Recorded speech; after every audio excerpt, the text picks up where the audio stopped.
Well, it's that time of year that we are thinking of,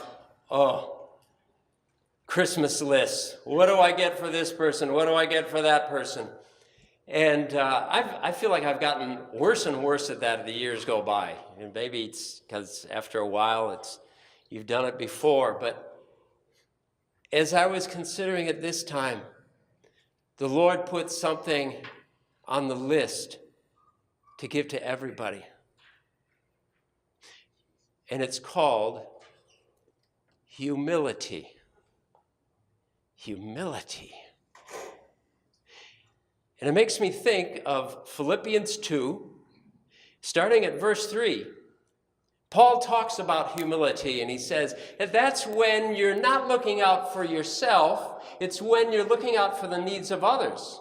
It's when you even think that other people are more important than you. What could be more? Our tendency is to think we're number one. And the biblical term for humility implies this.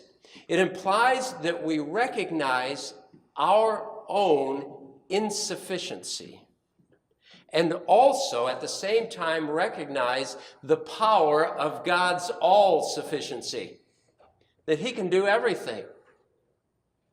And I've been thinking, how can I give this humility to people? And it's by treating them with humility. And there are some people, as you think about who you might give this gift to, there are some that, obviously there's someone who's feeling kind of down or in need or depressed or oppressed by someone else. And if I treat them with humility, that will help. Or maybe there's people that you're going to run into this month, or you run into them every day, and they're kind of on your case. What would happen if I responded to them with humility? And there are some people in some situations that are just downright enemies, that just mistreat us all the time. Well, what would happen if I responded to what they do to me with humility?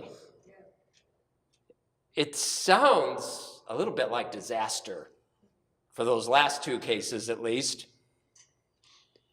But Paul goes on in Philippians 2, and he talks about, he never uses this word, but this is what he's talking about. He's talking about the trajectory of humility. Now, trajectory is this. Imagine I've got a bow and an arrow here, and if I'm aiming at a target that's just 30 feet away, the trajectory is pretty much like this, right? But if I'm aiming at a target that's 100 feet away, then the trajectory is going to be curved like an arc like this, so that it gets that far and doesn't hit the ground first. And if I'm aiming at something that's 150 yards away, well, then I really got to lean back like this, right? That's trajectory. And when we hear Paul saying, be humble, we feel like he's telling us to do this. What good's that going to do? That's not going to go anywhere. And then he tells us a story. The Son of God lived in heaven with all the powers and authority of the Son of God in heaven. And he emptied himself of his power. He emptied himself of his rank.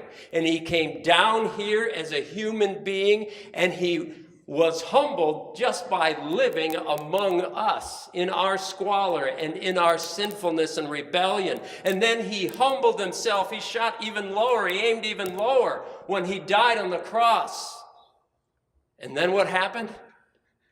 The Lord raised him up from the dead. The Lord called him up to his right hand in heaven and said, you will now rule over the universe. That's what Jesus has done. And while it was happening, it looked like this is the dumbest plan we ever could imagine. It's not going to work. But in God's way of doing things, humility brings victory. That's what he'll do in our lives as well. As we seek to live out his humility, each person we run into this month. Lord, how can I show your humility to this person, whoever it is, and however they're reacting to us? And we will be amazed at the end of the month, the victories that he has worked. You know, we were singing that song, I love to tell the story. This message of Paul in Philippians 2 about the trajectory of humility which reaches victory, that is the story we want to tell. But not only that, it's the story that we want to live. It's the story that we want to be. And as we are that story, through Christ in us, showing his humility to the people around us, there will be victories. Let's be seeking them this month and see what the Lord accomplishes. He'll astonish us. Praise the Lord.